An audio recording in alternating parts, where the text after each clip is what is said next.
네, 인건비 먼저 보겠습니다. 이 인건비와 연동된 연구수당, 이 저희 회계법인에서 뭐 몇 년간 저희는 이 불인정이 나오면 불인정 데이터들을 다 이렇게 매년 모으거든요. 뭐 모아서 전문기관에서 보고도 하고 이러는데 항상 안 바뀌는 것 같아요. 이 인건비와 연구수당이 불인정의 건수, 금액적으로는 연구 장비가 많이 클 수 있겠죠. 근데 건수나 그런 것들은 뭐 압도적으로 많죠. 인건비, 연구수당. 그 이유가 사실 인건비는 관리의 영역이라고 하거든요. 그래서 단계라 그러면 3년이잖아요. 3년은 그러니까 처음 시작부터 3년간 이 인건비를 관리를 계속 해야 되거든요. 근데 중간에 누가 뭐 퇴사를 한다든지 아니면 뭐 대표님이 계속 대표님을 보고 있는다든지 뭐 그런 경우, 그리고 인건비는 뭐 요 4대 보험이라든지 퇴직급여 충당금, 퇴직연금 그것들도 여러 가지를 적어야 되기 때문에 뭐 옆에 부서를 협조를 받아야 될 수도 있고 인사팀이라든지 회계팀에, 그러다 보니까 이게 관리가 쉽지 않다라는 거죠. 그래서 그런 관리 영역에서 조금만 잘못돼도 불인정에 대해서 많이 나오고 있습니다.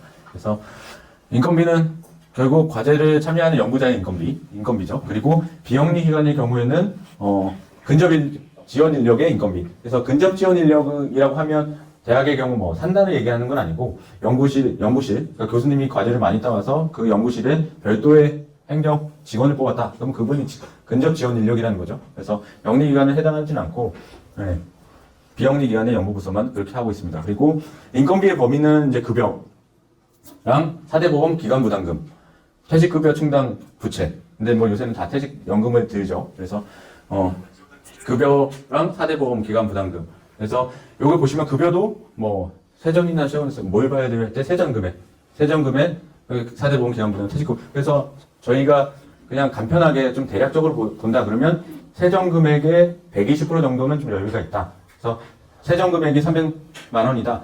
그러면 20%면 360이죠. 360만 원 기준에 곱하기 인건비 계상률. 360만 원에 뭐 50%다. 그러면 그분의 그 달에 과제 인건비로 가져갈 수 있는 금액은 한 180만 원 정도라는 거죠. 50% 했을 때. 예. 그렇게 해서 계산하는 거예요. 그래서 산식은 그렇게 뭐 어렵진 않은데, 예. 그렇게 보시면 될 것 같습니다. 그래서 인건비 계상률을 뭐 옛날에는 참여율이라는 관점으로 봤는데, 이제는 참여율 개념은 이제 폐지가 됐는데, 사실 인건비 계상률, 참여율이랑 거의 뭐 대동소이하게 보고 있습니다. 그래서 인건비 계상률은 결국 내가 참여 연구자가 일할 수 있는 그 한도니까 100% 기준을 보는 거죠. 그랬을 때 이제 일반적으로는 다 100%고, 비영리 기관 중에 이제 과제를 뭐 수행을 해야지 인건비가 나오는 기관들이 있습니다. 뭐 전문 생산 정보 출연 연구 기관들은. 그래서 그런 데들은 130%까지 잡을 수 있는데 기본적으로는 100%까지만 잡도록 돼 있다. 네, 그렇게 보시면 될 것 같아요. 그래서 그 다음에 이제 현금 계상입니다. 그래서 이 영리 기관의 경우에는 원래는 이제 이 참여 연구자의 인건비는 원칙적으로는 현물로만 할 수 있도록 돼 있습니다. 근데 예외적인 경우에 한해서 현금 계상을 할 수 있다. 이렇게 돼 있습니다. 그래서 기관 입장에서는 현금을 계상할 수 있다라는 거는 뭐 전체적인 연구비가 뭐 워낙 부족하긴 한데, 그럼에도 불구하고 인건비를 연구비로 할 수 있다라는 거는 경영자 입장에서는 그거를 이제 급여를 보전받을 수 있는 거잖아요. 그래서 상당히 많은 도움이 되는데 그 전제 조건을 충족해야지만 할 수 있다. 그래서 기본적으로는 뭐 중소 중견기업 신규 채용하는 경우, 그리고 뭐 전문 연구 사업자. 근데 이게 좀 부처별로 좀 다르고, 부처별로도 각 사업의 특성에 따라서 좀 다른 경우들이 있어요. 그래서 뭐 디자인 같은 과제나 이런 거는 사람들이 주로 막 하니까 그건 현금 인건비 계산할 수 있게 해준다든지.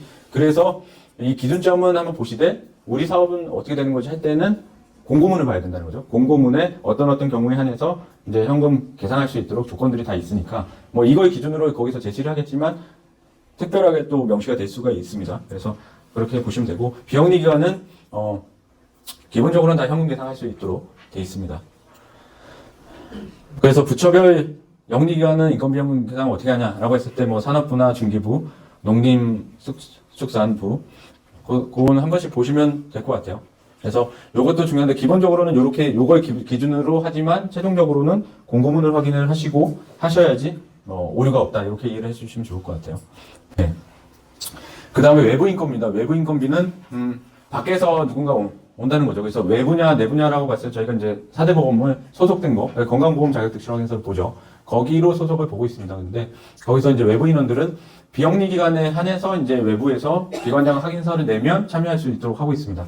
그리고 뭐 개인 사업자나 프리랜서는 과제 참여 계약서를 통하면 외부 인건비를 할 수 있는데 기본적으로 외부 인건비라고 하는 거는 조금 유의를 해야 되는 항목인 것 같아요. 전문기관도 그렇고 회계법인에서도 결국 왜 이게 외부에서 외부 사람이 와서 왜 과제에 참여해야 되지? 이게 기본적인 궁금증이 될 수 있거든요. 그래서 만약 계획서에 협약 당시 인정을 안 냈는데 하면 반드시 전문기관 담당 간사랑 협의는 좀 하셔야 된다. 그 정도로 외부 인건비는 뭐 많이 흔하지 않게 문제가 되고 있습니다. 그렇게 보시면 될 것 같아요. 그래서 현금 인건비의 총액이 변경되거나 신규 채용 인건비를 감액하는 경우 그거는 다 승인사항으로 지금 바뀌었습니다. 그래서 제가 아까 서두에 말씀드렸던 강화된 규정이 뭐냐라고 했을 때 영리기관 인건비는 좀 강화됐다. 그래서 승인사항들도 많고 보고 있는 것도 많고 전문기관들에서도 인건비를 뭐 늘린다 그러면 잘 안 해주죠. 그래서 인건비는 과거에도 그렇고 가장 많이 문제가 되는 게 인건비죠. 그래서 뭐 민원도 많이 들어가고 민원 뭐 신문고에도 많이 넣고 뭐 연구자가 뭐 누군데 나한테 연구비로 급여를 300만 원 주고 대표님 계좌로 150만 원 다시 돌려달라고 그랬다. 그래서 신문고에 막 올리고 그러면 가서 현장 가고 그런 사례들이 워낙 많다 보니까 인건비를 조금 정산할 때도 가장 중요한 항목으로 보고 좀 하고 있습니다. 부정 사례들이 많이 나오는 항목이라서 그래서 승인성이나 이런 것들도 많고 절차적으로 그래서 절차를 적용할 때 그런 거를 잘 보셔야 된다고 생각하시면 될 것 같아요. 그리고 이 표는 저희 이 엑셀표 캡처한 건데 저희 회계법인에서 뭐 특별한 건 아닌데 이 양식을 저희가 이제 제공을 해드리고 있어요. 그래서 규정에 나와 있는 서식은 아니고 저희 회계법인에서 그냥 엑셀 시트를 하나 드리는 거죠. 여기 이제 산식 다 들어가게. 그래서 뭐 이 엑셀 시트가 필요하신 분들은 저희 뭐 홈페이지라든지 이런 데다 요청을 하시면 저희가 엑셀 시트를 보내드리고 있습니다. 그래서 이렇게 관리를 해야지 그러니까 쭉 넣다 보면 저기 오른쪽에 이제 검토 결과도 이제 뜨게끔 다 산식이 되어 있거든요. 뭐 어려운 산식은 아닌데 더하기 빼기 뭐 곱하기 해가지고 산식을 해놓고 있습니다. 다만 이제 이게 계속 관리돼야 된다는 거죠. 단계라 그러면 저게 지금 1년치인데 그거 3년치를 계속 관리를 해야 됩니다. 왜냐하면 뭐 다 과제 많이 해보신 분들은 아시겠지만 우리가 처음에 협약할 때 참여 연구자를 10명으로 만약 잡았다. 그러면 그 10명이 3년간 뭐 가는 경우가 흔치는 않잖아요. 중간에 누가 나는 힘들어서 퇴사한다 아니면 난 육아휴직 간다 뭐 나는 병가 간다 뭐 그렇게 된다는 거죠. 그러면 그 사람이 계획한 사람을 빼면 다른 사람을 넣거나 아니면 기존 사람들의 인건비 계상률을 올리건지 그렇게 해서 금액을 맞춰야 돼야 된다는 거죠. 그래서 저희가 저걸 보내드리는데 가장 좋은 거는 뭐 월별로 해서 이제 딱딱딱딱 맞추면 좋겠죠. 근데 뭐 이 업무만 하시는 게 아니니까 최소 뭐 한 3개월이나 6개월 단위 그래도 바쁘다. 그러면 연말에 한 번 정도라도 좀 계산을 하셔가지고 이렇게 좀 관리를 해서 올해는 이게 초과가 없구나.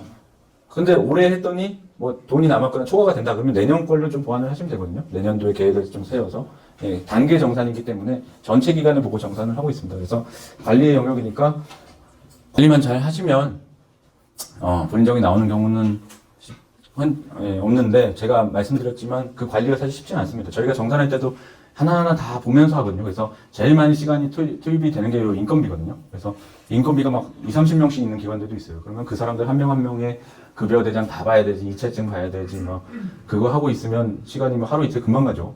그래서 시간이 제일 많이 가고 반대로 그러면 기관에서도 관리하려면 시간이 상당히 많이 투입이 돼야 된다는 거죠. 관리적으로.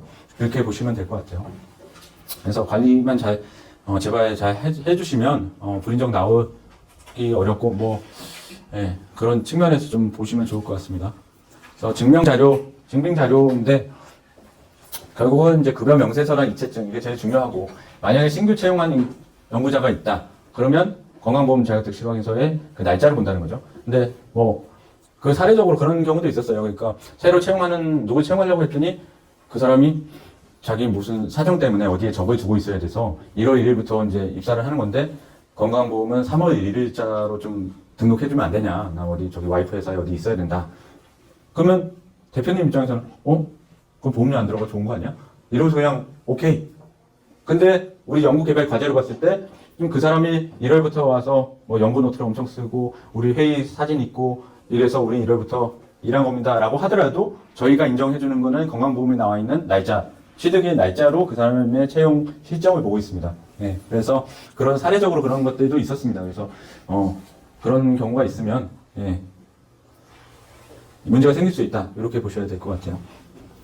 영리기관은 현금 계산할 때는 저렇게 오른쪽에 서식입니다. 저거는. 그러니까 규정 서식이라서 규정에 딸려있는 서식인데 저거에 다 써서 제출하게끔 되어 있습니다. 그래서 그렇게 보시면 될 것 같아요.